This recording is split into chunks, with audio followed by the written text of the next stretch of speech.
조갑제 TV 시청자 여러분 안녕하십니까? 2020년 9월 11일 총선 투표일 4일 전입니다. 손석희 JTBC 사장은 이른바 N번방을 운영을 했던 이 박사방이라고 하기도 해요. 박사방 운영자 조주빈 25살입니다. 조주빈이가 협박을 해온 데 대해서 돈을 뜯기고 경찰에 신고도 하지 않는 데 대해서 직접 해명을 한 적은 없습니다. 다만 JTBC가 대신 해명을 한 적이 있는데 그 대신 해명이 또 다른 의심을 낳고 해가지고 계속 이 문제를 언론이 추적을 하고 있습니다. 이분은 언론사 사장입니다. 언론사는 어떤 사람을 비판을 할 때 그 사람에게 반론권을 줍니다. 그 반론권을 행사하는 사람은 자신이 직접 나와서 이야기를 하든지 아니면 대리인 또는 변호인을 통해서 해명을 합니다. 그런데 이 손석희 씨는 자신만이 해명할 수 있는 사안에 대해서 JTBC라는 회사를 통해서 하고 있습니다. 이것은 공무와 자기 개인 일을 뒤섞는 거죠. 이거는 JTBC 회사 일이 아닙니다. JTBC를 상대로 공갈을 친 게 아니에요. 바로 손석희 씨를 상대로 공갈을 쳤는데 손석희 씨가 왜 자신의 일에 회사를 끌어들여 가지고 해명을 합니까?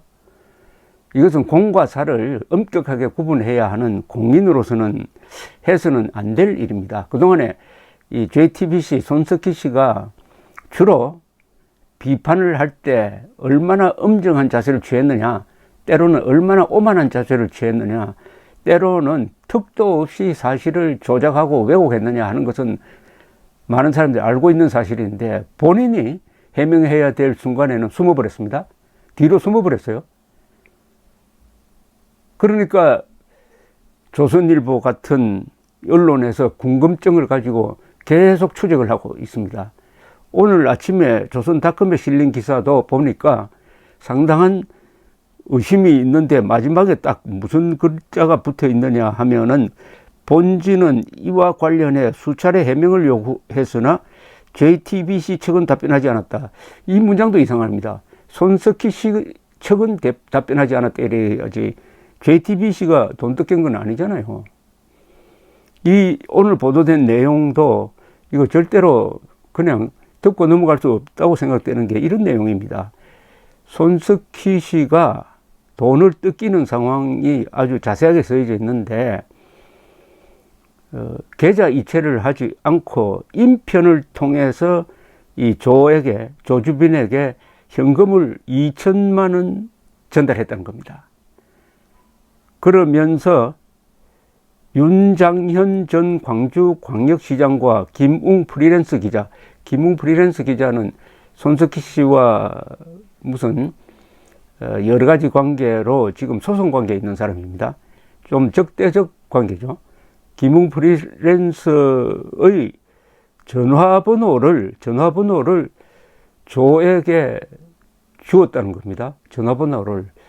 아니, 자기를 협박한 사람에게 두 사람 이 전화번호를 제공을 했다? 조금 이상하지 않습니까? 협박했다고 그랬어요. 가족을 협박을 한 조에게 왜 중요한 정보를 제공을 하는 겁니까? 그럼 이 조주빈과 손석희와의 관계는 손석희 JTBC 측에서 해명한 것과는 다르다는 것을 좀 느끼게 합니다. 이 조선일보 보도는 이렇게 시작됩니다. 손석희 JTBC 사장과 윤장현 전 광주광역시장 김웅 프리랜서 기자를 속여 수천만 원을 가로챈 박사방 운영자 조주빈 씨가 최근 경찰 조사 등에서 윤 전 사장과 김 기자의 휴대전화번호를 가르쳐 준 사람은 손 사장이라고 진술한 것으로 알려졌다고 했습니다. 알려졌다는 것은 확인이 되지 않았다는 이야기이기도 하고 약간 이 증언에 100% 신뢰가 안 간다는 뜻으로 이해가 됩니다. 그렇다면은 이것을 확인하기 위해서는 조선일보가 손 손석희 씨에게 전화를 걸어서 확인했어야 됩니다. 근데 확인하려고 했더니 답이 없다는 겁니다. 그러니까 알려졌다는 표현을 한 것으로 보입니다. 지금은 그러니까 100% 사실이 아니고 상당한 의심이 있다, 이런 이야기죠. 이 조주빈은 경찰에서 손 사장과는 지속적으로 연락하고 만난 사이라고 진술을 했다고 합니다. 2천만 원을 직접 만나거나 인편을 통해 조 씨에게 현금으로 전달한 것으로 전해졌다고 보도를 합니다. 자기를 협박하는 사람을 만나서 돈을 주었다? 아니, 협박한다는 사실을 알았으면 그 자리에서 바로 신고를 해야 되죠. 경찰을 불러놓고 내가 돈을 줄 테니까 옆에 좀 있으라 해놓고 주면서 바로 현장 체포가 가능한 건데, 몰래 돈을 주었다는 건데, 그렇습니다. 본지 취재 결과를 종합하면은 조선닷컴은 이렇게 썼습니다. 작년 하반기 이 조주빈은 성착취 동영상을 제작 판매한 텔레그램 박사방의 운영 공범인 사회복무요원을 통해 손석희 사장의 전화번호를 알아냈답니다. 조는 경찰 등에서 이렇게 진술을 했다는 겁니다. 손석희 사장이 2017년 4월 경기 과천의 교회 공터에서 낸 차량 접촉 사고와 관련한 내용을 내가 알고 있다는 식으로 말하며 손석희 사장에게 처음 접근했다. 당시 이 조주빈은 손석희 사장 승용차 번호판을 단 차량이 과천 사고 장소에 있는 위조 합성 사진을 보내가지고 손석희 씨를 압박했다는 겁니다. 이는 조주빈이 과천 접촉 사고를 둘러싸고 손석희 사장과 법적 분쟁 중인 김웅 기자에게 손석희와 그 가족을 해치라는 사주를 받았다며 손 사장을 협박했다는 JTBC 해명과 차이가 있다는 겁니다. 이 조선닷컴의 이 주장은 조 씨는 손 사장에게서 2천만 원을 받고 나서도 계속 손 사장과 만나고 연락한 것으로 알려졌다고 조선닷컴은 보도를 했습니다. 이 과정에서 손석희 씨로부터 김웅 기자와 윤장현 전 광주시장의 전화번호를 받았다는 게 조주빈의 진술입니다. 조주빈은 김웅 기자에게 접근해가지고 정치인 비위 내용 등이 담긴 USB를 넘기겠다고 사기를 쳐서 1,500만 원을 뜯었습니다. 또 작년 8월에는 선거법 위반 사건으로 항소심 재판 중이던 윤 전 광주시장에게 접근해가지고 JTBC 방송에 출연해 억울함을 호소할 수 있도록 손석희 씨에게 말해줄 수 있다고 해가지고 수천만 원을 받은 것으로 알려졌다고 합니다. 그러니까 이쪽 저쪽으로 떴는데 그 설득하는 것은 손석희 씨하고 친밀하다는 것을 과시를 했고, 그것이 드러난 사안으로는 후무맹랑한 것이 아닌 게 직접 만나서 2천만 원이나 주고, 더구나 조주빈에게 이 김웅, 윤장현 두 사람의 전화번호를 제공을 했다 하는 사실이 맞다면은 JTBC 측이 대신 해명한 내용과는 상당한 차이가 있다. 조주빈과 손석희 사이는 뭔가 좀 이상한 관계다 하는 합리적 추리가 가능하다, 이렇게 보입니다. 조주빈은 경찰 등에서 손석희 사장과는 지속적으로 연락하고 만났다 라면서 친분을 과시했고, 그와 만나 나눈 대화 내용을 언급하기도 했다고 합니다. 예컨대 조주빈은 손 사장에게 사장님은 왼쪽이세요, 오른쪽이세요 라고 물었던 적이 있는데, 손석희는 나는 중간인데 왼쪽에서는 나를 오른쪽이라고 하고 오른쪽에서는 나를 왼쪽이라고 한다고 진술했다고 합니다. 상당히 깊은 이야기를 했네요. 자기의 이념적 성향까지 그 20대 범죄자를 상대로 털어놓았으니까. 그리고 조주빈은 JTBC 사장실 등에서, 그럼 사장실을 갔다는 겁니다. 손석희 사장에게서 직접 돈을 받거나 손 사장이 비서를 통해 내려보낸 돈을 조주빈의 여자친구와 지인이 받아 전달받는 식으로 2천만 원을 받은 것으로 전해졌다. 계좌 이체는 없었다. 자, 이 조선닷컴 기사는 다 전해졌다, 알려졌다입니다. 확인된 것이 아니라는 거죠. 확인된 건 아니지만은 상당한 신뢰성이 있다. 그래서 이 단계에서 일단 보도를 해야 되겠다 해서 이런 알려졌다, 전해졌다로 보도가 된 것 같습니다. 그런데 문제는 여기에 대해서 손석희 씨의 해명이 없다는 겁니다. 이런 이야기가 있습니다. 정치판에서는 반박되지 않는 거짓말은 진실로 통한다고 합니다. 이거 반박하지 않으면은 내일부터는 이 의심이 사실인 모양이다라고 간주할 수도 있습니다. 손석희 씨가 직접 반박을 하지 않으면은, 왜냐하면 굉장히 구체적이고 아마 경찰 진술 조서를 본 것 같아요. 보았든지 조사한 사람으로부터 이야기를 들었든지.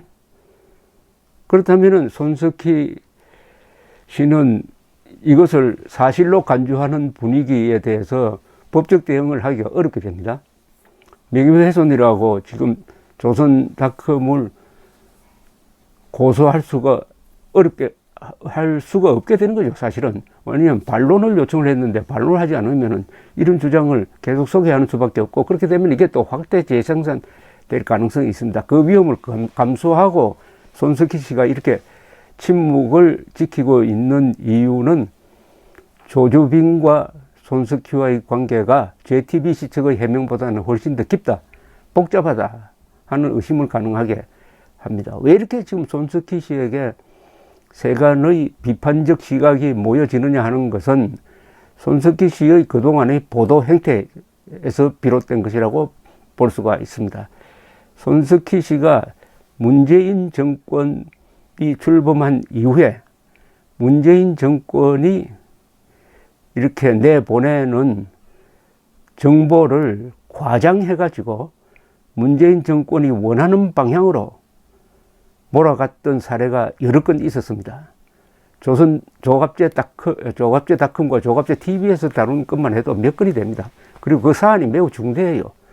특히 2016년 촛불 시위, 태극기 시위가 대결을 할 때 기무사가 계엄령 검토 문건을 작성한 걸 가지고 마치 실제로 촛불 시위를 진압하는 계엄령을 획책한 것처럼 이 정권이 몰아갈 때 거기에 앞장서서 편성해서 왜곡 과장 보도를 한 것이 바로 이 JTBC였습니다. JTBC. 그리고 작년에는 전두환 전 대통령을 잡기 위해서 1980년 5월 21일 광주에 내려가서 발포 명령에 관계했다 하는 주장을 지속적으로 했습니다.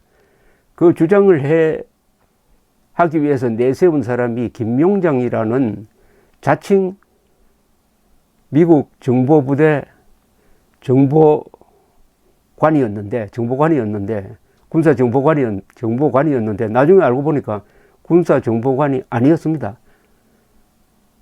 단순한 통역사였습니다. 통역하는 사람을 군사정보관으로 포장을 해가지고 지속적으로 전두환 전 대통령에게 발포 책임을 씌우려는 그런 왜곡, 과장, 조작성 보도를 하고 그 보도로 광주 민주화 운동 단체로부터 상까지 받았습니다. 그러나 설갑수라는 아주 끈질긴 재미 번역가에 의해서 그 김용장이라는 사람의 정체가 밝혀졌습니다. 오보로 밝혀진 거죠. 그래도 그 상을 반납하지 않고 있습니다. 그런 사람이 바로 조주빈이라는 이 시대의 성착취범에게 걸렸다고 하니까 사람들이 믿을 수가 없는 거죠. 왜 신고를 하지 않았느냐? 여기에 모든 의혹의 핵심이 있습니다. 한국에서 기자라고 하면 특권 계급입니다.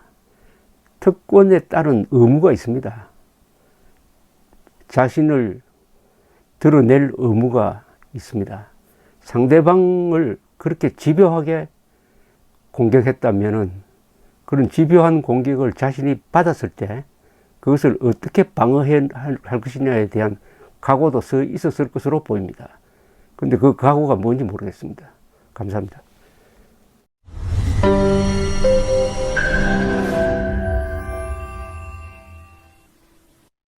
조갑제 TV 시청자 여러분 안녕하십니까? 2020년 새해를 맞아서 조갑제 TV가 새로운 시도를 하겠습니다. 구글에서 제공하는 유튜브 채널 멤버십 제도입니다. 쉽게 말하면 조갑제 TV 회원 제도입니다. 에 대해서 설명을 드리겠습니다.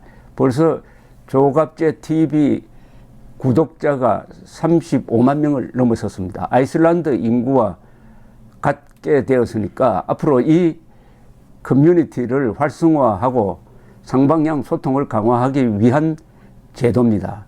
구독 버튼 옆에 있는 가입 버튼을 눌러주시기 바랍니다. 이 채널 멤버십 제도는 유료입니다. 유료인데 등급을 세 등급으로 나누어서 특혜를 드리는데 구별이 있습니다. 조갑제 TV 첫째 친구, 월 12,000원 내시는 분들을 친구라고 부르기로 했습니다. 이분들에게는 회원 전용 동영상을 제공을 합니다.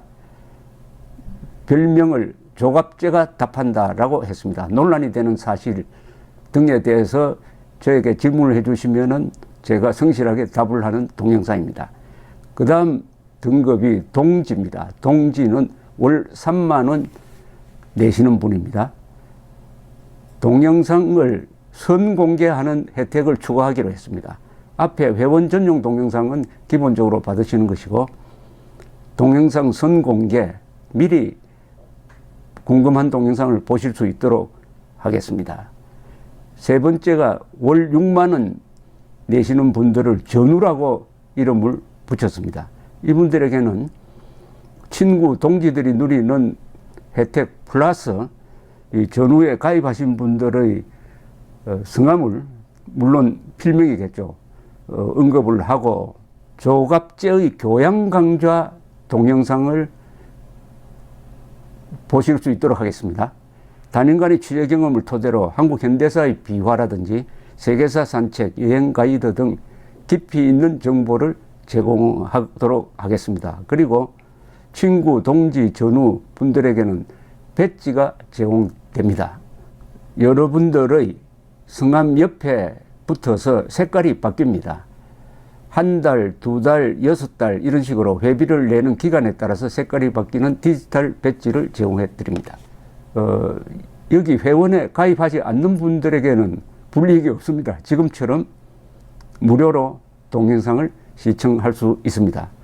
여기 동영상 가입 절차는 별도의 공지를 참고해 주시기 바랍니다.